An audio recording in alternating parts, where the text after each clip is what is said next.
Alright, welcome back. Welcome back to the, Never Shelter reading video. So this is the chapter 3, so, alright. Alright, my combination locks never opens. On a first try, I don't know why. I had just done the numbers, 14 back to 7, over to 28. Nope, it didn't open.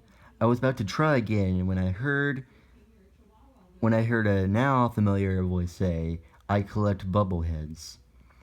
I turned to see Spoon. "Good to know," I said. Spoon gestured for me to move out of the way.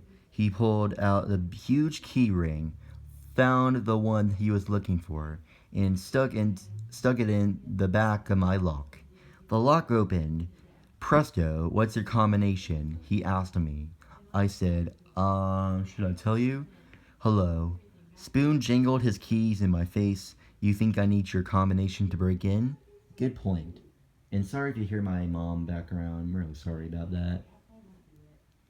Alright, so, good point. I told him the numbers, and he filled up with the lock and handle it back to me.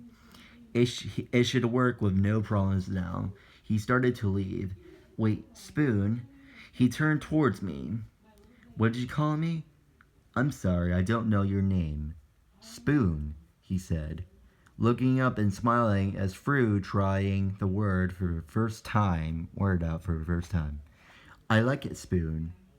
"Yeah, call me Spoon, okay?" "Sure." He looked at me so expectantly. Spoon?" He beamed. I wasn't sure how to ask this, but I figured, what the heck? You have a lot of keys there. "Don't call me Keys, okay? I preferred Spoon." "Yes, of course.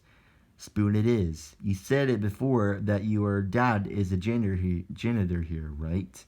"Right. By the way, the White Witch is Narina in the Narina series. I think she's sexy, all to get out." "Yeah, me too," I said. I'm trying to get him back on the track. "Can your dad really get you to interlock places into school?" Spoon smiled. "Sure, but I don't really need to ask my dad. I got the keys here." He dingled in case because I didn't know what the keys he meant. "But we can't go into the girls' locker room." I asked him about that. I mean, obviously, you're not supposed to do that. "Right, no, not the girls' locker room, but you can get into other places."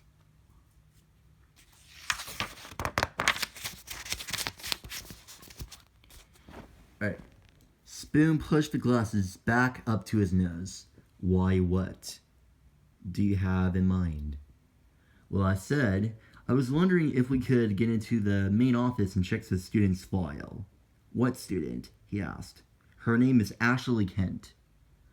School ends at 3 p.m., but Spoon told me that the coast wouldn't be clear until 7. They gave me 4 hours to kill. It was too early to visit Mom. I was only allowed night visits because Mom was supposedly working on her rehabilitation during the day, so I headed back to the Bat Lady's house. As I walked out of the school, I noticed a voicemail. My guess was it from an adult. Kids text. Adults leave voicemails, which are a pain because you have to call in and go through the prompts and they listen to the messages and then delete them. Yep, I was right. The message was from my Uncle Myron. "I booked our flight to Los Angeles for the first thing Saturday morning," he said into the most somber voice. "We'll fly in, then back the next day. Los Angeles. We're flying out to see my father's grave. Myron has never seen the final resting place of his brother. My grandparents, who would meet us out there, had never seen the resting place of their youngest son." Uncle Myron went on, "I got a ticket for your mother, of course. She can't be left on her own, but I know you two want a private reunion tomorrow. But maybe I should be around, just in case." I frowned. "No way." Anyway, hope you're fine. I'm around tonight if you want to grab a pizza or something. I didn't feel like calling, so I sent a quick text. Won't be home for dinner. I think it'll be less stressful on Mom if you're not around. Yeah, Myron will not like it, but too bad. He wasn't my legal guardian. That was my part of the deal was struck. When he found out that my father was dead and that my mom was having problems, he threatened to sue for custody. I countered that if he did that, I'd run away. I still have enough connections overseas, or I would sue for emancipation. My mom may have some issues, but she's still my mom. It wasn't a pretty fight, but in the end, we came up with if not an agreement, a ceasefire. I agreed to live in his house in Castleton, New Jersey. It was the same house both Myron and my dad grew up in. Yep, that was weird. I used the basement bedroom, which had been Myron's room, and do all I can to avoid upstairs room where my father spent his childhood, but still, it's a little bit creepy. Anyway, in return to agreeing to live in the house, Myron agreed to let my mother remain my sole guardian and, well, to leave me alone. That was a part that he had trouble handling. When I looked now at that lady's house, I shivered.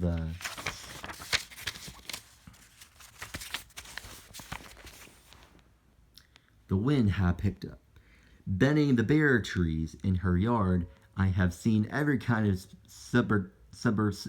superstition in all four corners of the globe. Most seem downright silly, though my parents always told me to keep an open mind. I didn't believe in haunted houses. I didn't believe in ghosts or spirits or things that go bump at night. But if I did, man, this place had them all. This place was so dilapidated, it actually seemed to lean, like if you pushed too hard, it might just crumble to the ground.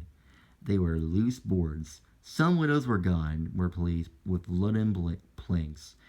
The ones that remained were fogged up as the house just took a hot shower, which, judging by the dirt, wasn't really possible if I hadn't seen her with my own eyes. I would swear the house had been abandoned for years. I approached again and knocked the door. No answer. I just put my ear close to the panel.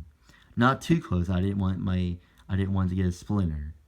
And listen, nothing, not a sound. I knocked some more and still no answer. So now what?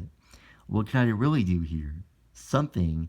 Anyways, I decided to try the back door. I circled to the left because like I said, the house title, if it suddenly collapsed, I didn't want it to follow me. I looked up, and there was widow's peak, way up high, and for a moment I imagined the Bat Lady sit, hanging up there in a rocking chair, still dressed in white, looking down at me. I hurried my steps, wondering what I find in her backyard. Nothing. The house came right up against the woods. It was the strangest thing. It was as though the house was built half onto a plot of land, half in the forest, like it was emerging from the trees from the street. It just looked as if maybe there were a ton of trees in her backyard. But it was all trees. The roots seemed to be merging right into the foundation. Thick, ugly vines ran up the back walls. I didn't know if the house was originally built in the woods and then clearing was made in the front, or if it was the opposite. If the woods behind it had sneaked up and stirred the swallow Bat Lady's house whole. What are you doing? I bit back a scream and jumped high enough to a dunk at the basketball. The voice has come from behind me. I spun quickly, taking 2 steps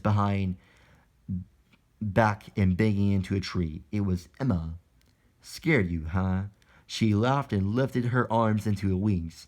Did you think I was a Bat Lady coming to take you away? My voice was a whisper. Knock it off. Big tough guy. What are you doing here anyway? I asked. She shrugged. Wait, were you following me?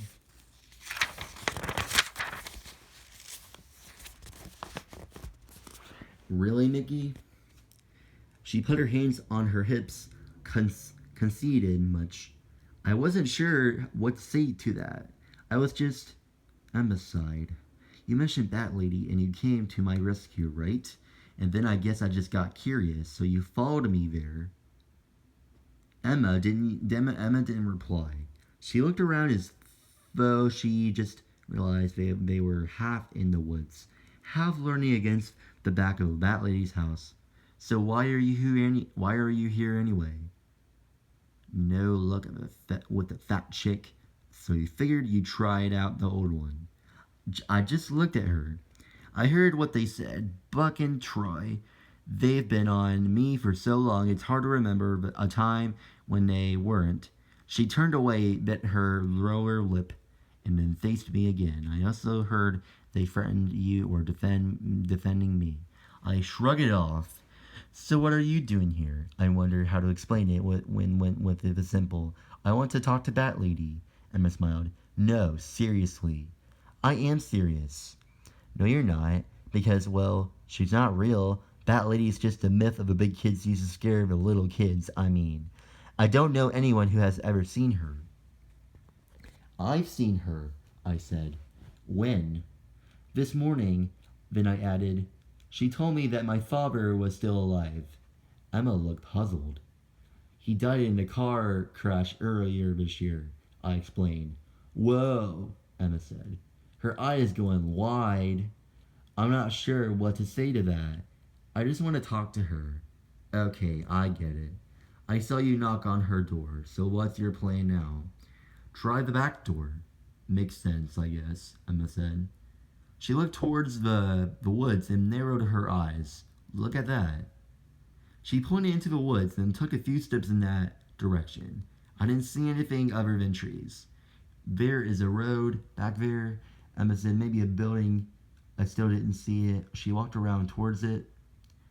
I followed her. A few steps later, I could see she was right. There, maybe 50 yards behind that lady's house, was what might have been a garage, painted in a brown green that worked as camouflage. There was a dirt road for somewhere in the woods leading up to it. You couldn't see either one from the front of the house. Heck, you couldn't even see them from the back door. Emma bent down and touched the dirt. The tracks for the car. She said like I said, she was following someone in the old. I'm sorry for shaking the camera too much.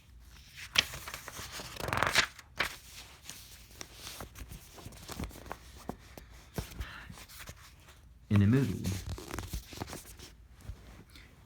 This must be how a bat lady goes in and out. Through this dirt road. She can park and go in and no one would ever see her. Bat lady drives. What? You think she flies? I felt a chill. The garage was in a better shape than the house, but not by much. I tried the garage door, but it too was locked. There were no windows, and so I couldn't see if there was a car inside. I didn't know what to make all of this. Probably nothing. An eccentric old woman lived there. She liked to go into an out through and private entrance. Big deal, there was no reason for me to be here. Except, of course, she had known my name. And there was a bit about my father being alive. Who says that to someone? Your father is still alive? Who does that? Enough. I spun around and headed to the back door. I knocked. No reply. I knocked harder, and they were dirty windows on the door.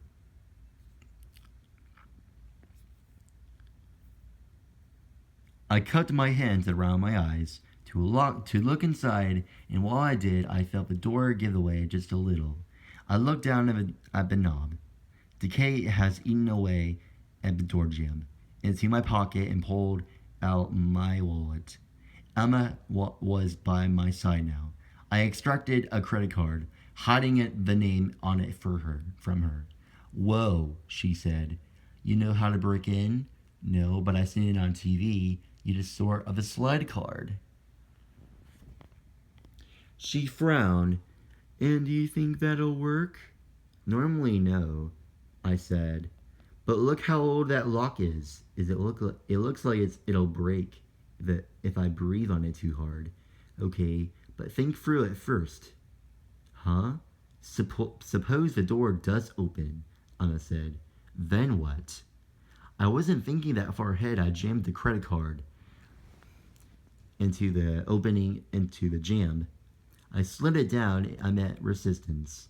I slid a little harder. Nothing. I was about to give up when the door slowly opened with a creak noisy enough to echo into the woods.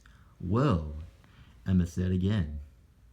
I pushed the door the rest of the way open. The creak grew louder, causing the birds to scatter. Emma put her hand on my forearm. I looked down and saw her fingernails were black. She had silver rings on every finger. One with a skull in the crossbones. That's breaking and entering, she said. You're going to call the cops? I asked. You kidding? Her eyes lit up. She looked younger now, sweeter, almost like a little kid. When I saw the hint of the smile, I arched an eyebrow and that, I guessed, scarred it away. The slow-in was back. Whatever, she said, trying to sound like she couldn't care less. It's cool. No, not cool. I knew that this wasn't the smartest move. But the need to do is something here anything outweighed those personal concerns. Besides, really, what was the risk?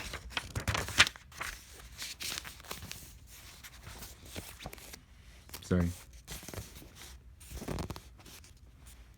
An old woman had yelled out some crazy things to me in the morning.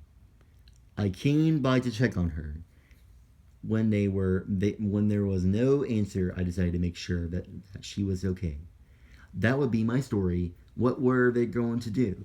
Lock me up for that? You might as well go home, I said to her.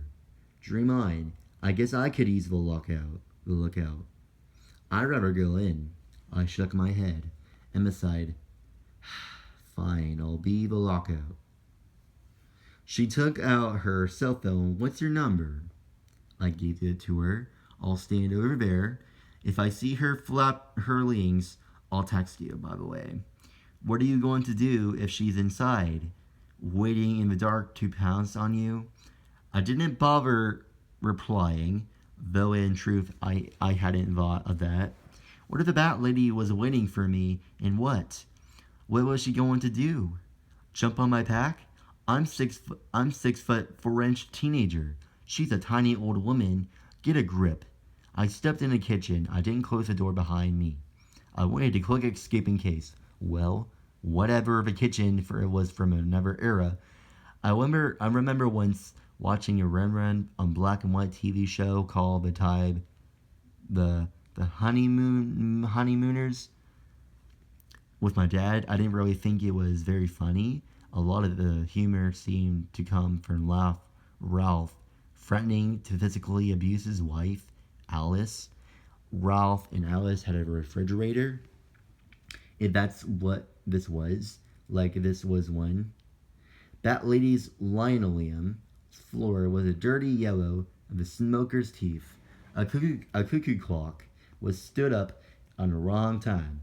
The bird out of his little brown's house. The cuckoo looked cold. Hello? I called out. Anyone home? Not a sound. I should just leave. Really? What was I looking for? Your father isn't dead. He is pretty much alive. One of the one hand, I knew better. I had been in that car with my father. I saw him die. On the other hand, you just don't say a thing like that and not expect the son to demand an explanation. I tiptoed across the peeling tiles. I passed a checkerboard tablecloth like something you see on a piece of joint. They were salt and pepper shakers stuck to it. The contents hardened. I stepped out of the kitchen and stepped in front of the spiral staircase. leading up to onto the second floor, where, no doubt, that lady's bedroom was. Hello? No reply. I put one foot on the first step. Then those images, the one of the bat ladies maybe getting dressed or showering or something, filled my head. I put my foot back down on the first floor. Uh, uh, I wasn't gonna put up. I wasn't going up. At least not right now. I entered the living room. It was dark, the key color brown. The very little illumination made it through the dirt and...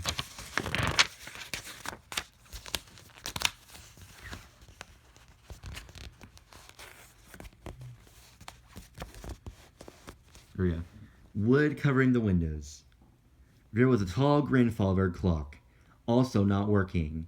I spotted an old-fashioned cabinet stereo and hi-fi. I think they called it. It had a turntable on the top. Vinyl albums were stacked to the side. I spot Pet Sounds by the Beach Boys, the Beatles walking across Abbey Road, and My Generation by The Who. I try picturing that lady blasting classic rock in this dark room. The image was simply too weird. I stopped noticing again. Nothing. Across the room, I spotted a giant fireplace. The mantel was bare except for one photograph. I began to move towards it, and when something made me pull up, there was a record on a turntable. I took another look. I knew this particular recorded well. This record on this one Bat Lady had most recently played was called Expect of Juno by the group of the Horsepower. My parents listened to it a lot. Years ago, when Mom and Dad first met, my mother was friends with Gabriel Wire and Lex Rider, the two guys who made up Horsepower. Sometimes when Dad was traveling, I would find my mom listening up to the music alone, crying. I swallowed. A coincidence? Of course it was. A Horsepower was still a popular group. Lots of people owned the music. So it happened to be sitting on the Bat Lady's turntable. Big deal, right? Except it was a big deal. I just didn't see how yet. Keep moving, I thought. I started again toward the photograph on a mantel. The fireplace itself was filled to a suit of burnt yellow newspaper. I lifted the picture gently from the mantel, afraid that it might fall apart when the mirror touches on my hands. I didn't. The glass on the frame was so thick with the dust that I tried to blow it clean. Dumb move. The dust flew into my eyes and up to my nose. I sneezed. My eyes watered. When they stopped, I blinked my eyes open and looked down at the photograph into my hand. Hippies. They were 5 of them. In the picture, 3 women, 2 men, and they were standing girl, boy, girl, boy, girl, boy. And a girl. Boy, girl, boy, girl, boy, girl. All of them had long hair and bell-bottom jeans and a lot of beads. The women all had flowers in their hair. The men had scruffy facial hair. This picture was old. I would guess that had been taken in the 1960s. And the five were probably college students or around that age or something like that. Or they could be high school students or seniors. The image reminded me of the stuff I had seen in the Woodstock documentary. The colors in the photograph had faded over the years, but you could tell that the one time they'd been bright. But the 5 stood in the front of a brick building and all smiled lightly. They all wore the same tie-dye t-shirts with the bizarre M emblem on chest. At first I thought it was some sort of peace sign, but no, that wasn't it. I looked closer, but I couldn't figure out what it was. The emblem looked like, I don't know. I messed up. A butterfly, maybe.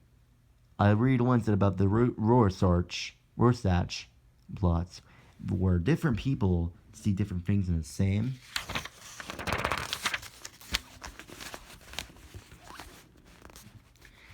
Vacuum images. Sorry about that.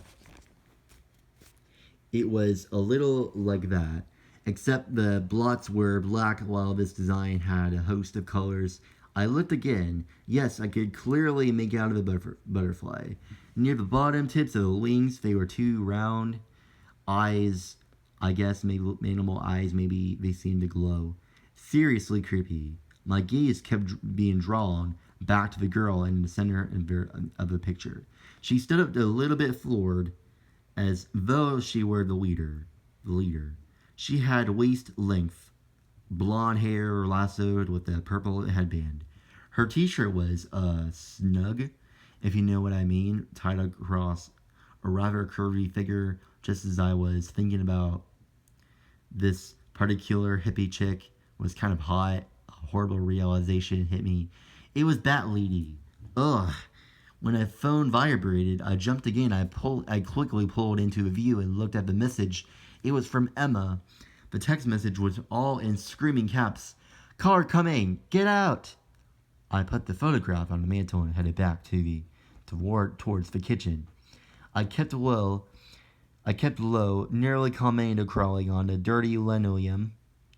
When I reached the wall, I rose slowly and peeked out the window into the backyard into the woods.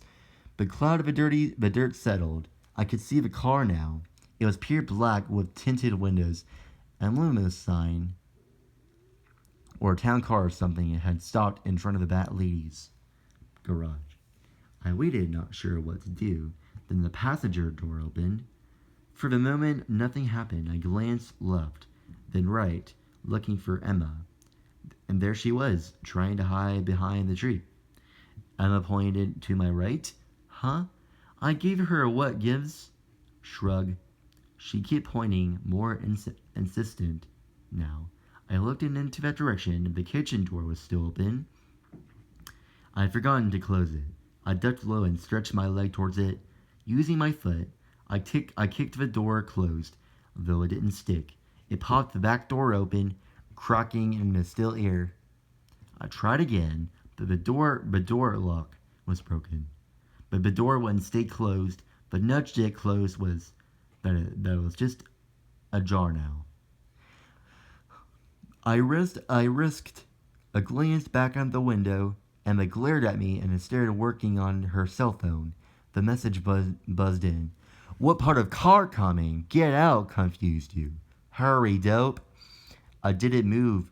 Not yet. First of all, I wasn't sure which direction to go. I couldn't go out the back. Whoever was in a black car would spot me. I could have run out the front, but that might draw their attention too. So for now, I stayed put. I kept an eye on the car and I waited. The front passenger door, the car opened a little more. I stayed on low, keeping only on my forehead and my eyes about the window line. I saw one shoe hit the dirt, then another black shoe, and then a moment later someone rose from a car.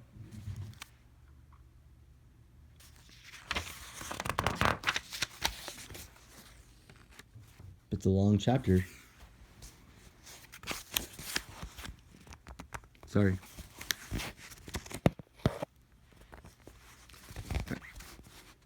Yep, a man, his head was shaved clean.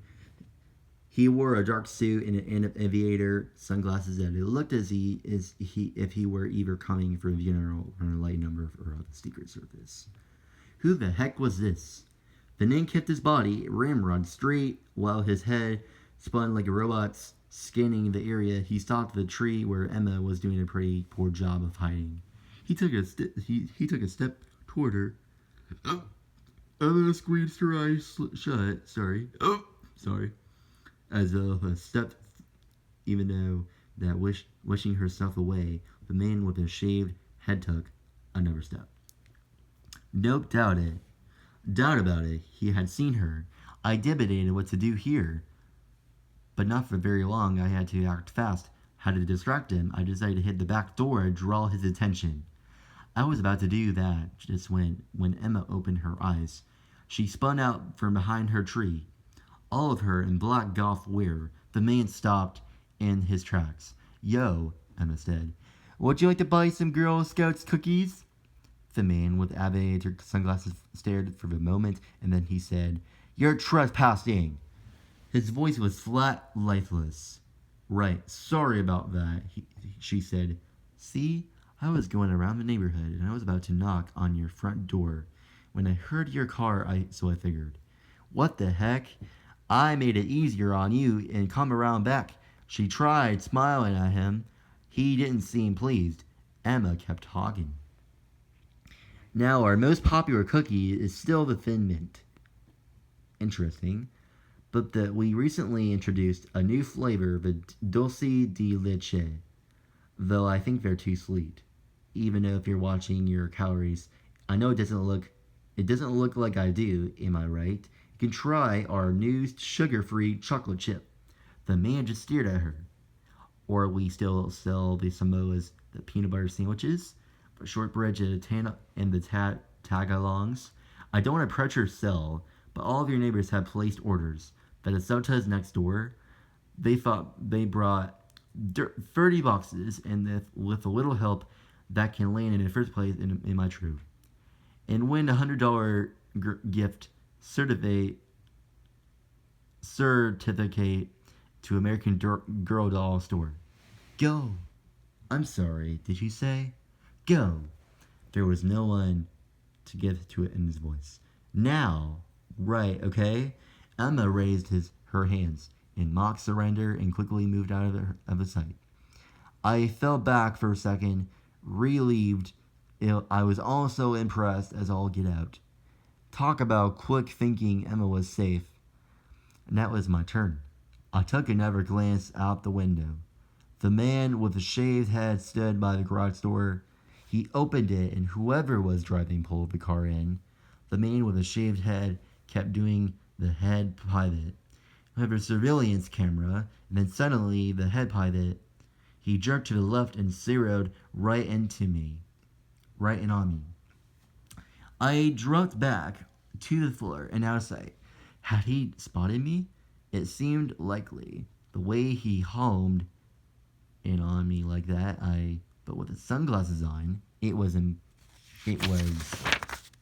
impossible to know. I crawled back on the other room, positioning myself on the floor. I could see the back door. I had my cell phone in my hand. I quickly text Emma, "You okay?" 2 seconds later, Emma replied, "Yes, get out." She was right. Keeping low, I started across the kitchen floor. I passed the spiral staircase again. I thought about what might have been up there and shuddered. Who was that creepy dude with a shaved head and dark suit? Maybe the explanation was simple. I thought maybe it was a related bat ladies all dressed in black like that. Maybe it was her nephew or something. Maybe he was that nephew. I was almost at the front door now. So far, no one had to come in. Perfect. I stood up and took one more glance at the 60s photograph of a weird butterfly emblem and all their t-shirts, and I looked at the other faces, trying to make the mental picture so I could reveal it later. My hand found a knob, and that was when the light came on behind me. I froze. The light was dim. In this darkness, I stood spun on my head. There was a light coming from the crack beneath the basement door. Someone is in the basement.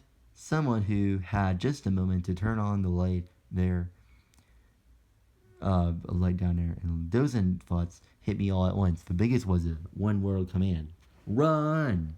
I had watched the horror movies.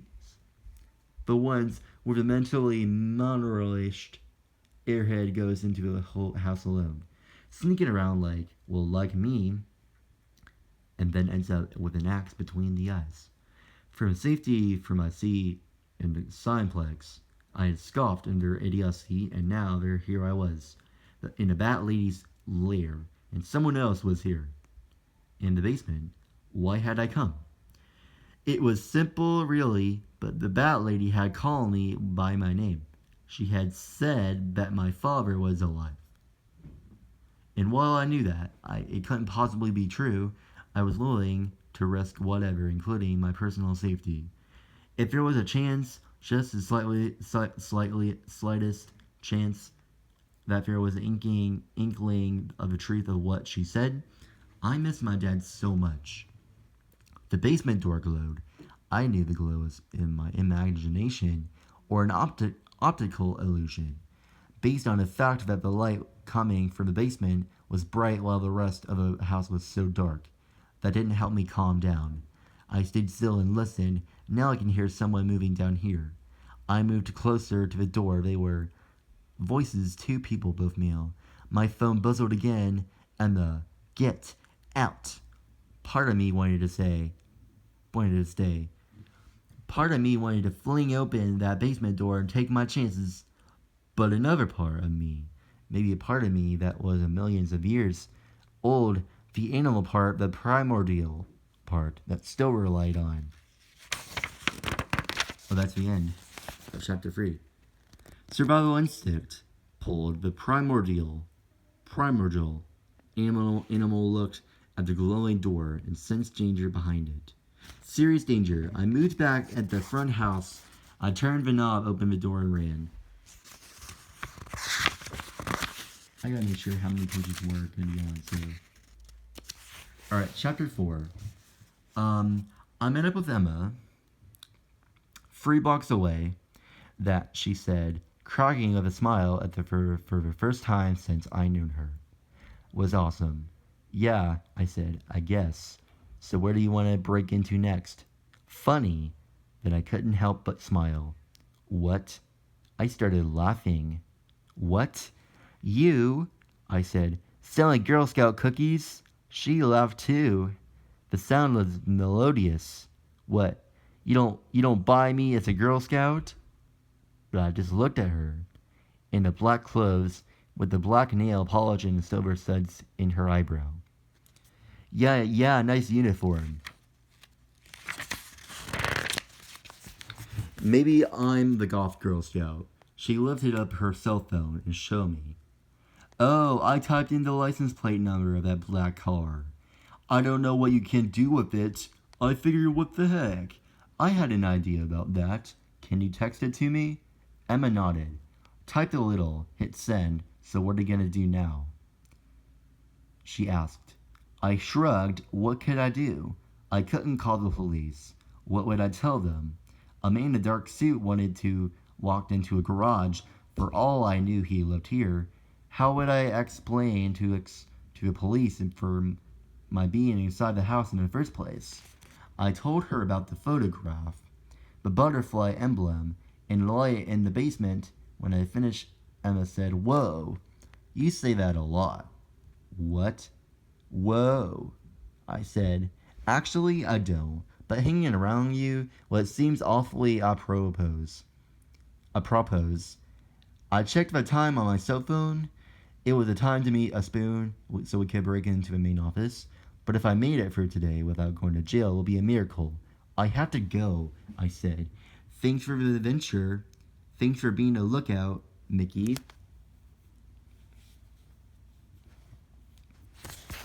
I turned and looked at her.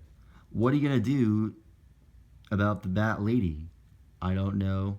I said, what can I do? She told you your dad is alive. Yeah, so we can't just let that go. Emma blinked and looked away. There were tears in her eyes. You okay? I asked. Her saying that to you, Emma said. It's so mean. We should egg her house, except it will look and smell better. She wiped her face with a tattooed forearm. I'd better go. Emma started walking away. Wait, where do you live? I asked. Do you need me to walk you home? She frowned. Are you for real? Walked me home. Yeah, right. She hurried her step and vanished around the corner. I thought about chasing after her, but she dug into me about the fat girl and needing protection. I didn't have time for that. Spoon was waiting for me. I jogged back to the school and found him alone in the parking lot. I pushed away all images of the Bat Lady in her house. It was still running an adrenaline wave. Might as well see where it led me. Spoon was sitting on the hood of a car. Alright, I'm going to stop right here, and I'm going to save it for the other parts of chapter 4. So if you guys have any, I have more pages to catch up on too, so Alright, let me know if you have any questions, and see you guys later, and bye.